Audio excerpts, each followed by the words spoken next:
আপনি আসলে কোন টাইপের মানুষ? আলু, ডিম নাকি কফি? গল্পটা শেষ করি, তারপর আপনি ডিসাইড করেন আপনি কোন টাইপের মানুষ। একটি মেয়ে ছিল, খুবই বদমেজাজি এবং প্রচুর কমপ্লেইনিং।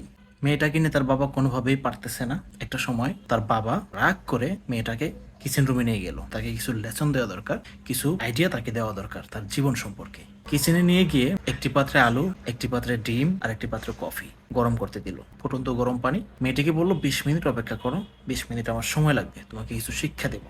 মেয়েটা অনেক কষ্ট করে অপেক্ষা করলো। 20 মিনিট যখন শেষ হলো তখন তার বাবা আলু, ডিম এবং কফি তার সামনে দিল।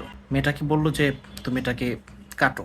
তো মেয়েটা খুব সহজে শক্ত আলু নরম হয়ে গেছে, কেটে ফেললো। আর ডিমটাকে দিল হচ্ছে ভাঙার জন্য।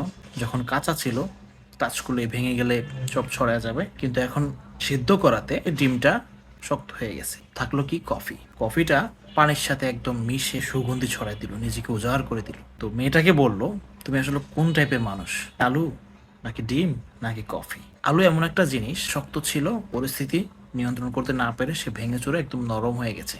আর ডিম সবসময় নরম থাকে, পানি পেয়ে পরিস্থিতি উত্তপ্ত ছিল, নিজেকে সে শক্ত করে ফেলছে। আর কফি যেখানে যেটা করতে হবে সেখানে নিজেকে উজাড় করে দেয়। তো আমাদের সমাজে কিছু মানুষ আছে বাইরে থেকে খুব শক্ত, দেখতে মনে হয় যে না সে সবকিছু করতে পারবে, আসলে কিছু পরিস্থিতি তাকে যখন ফিল করে ফেলে তখন সে ঠিক আলোর মতো নরম হয়ে ভেঙে চলে যায়।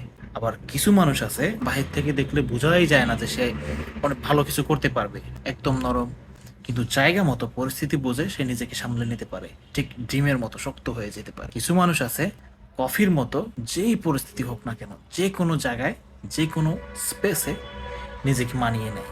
এখান থেকে যে শিক্ষাটা পেলাম, আপনি কোন টাইপের মানুষ? আলুর মতো নরম হয়ে যান, নাকি ডিমের মতো শক্ত হয়ে যান, নাকি কফির মতো যে কোনো কিছুর মাঝখানে আপনি নিজেকে উজাড় করে দিতে পারেন? কমেন্ট বক্সে জানাবেন। ধন্যবাদ। আসসালামু আলাইকুম।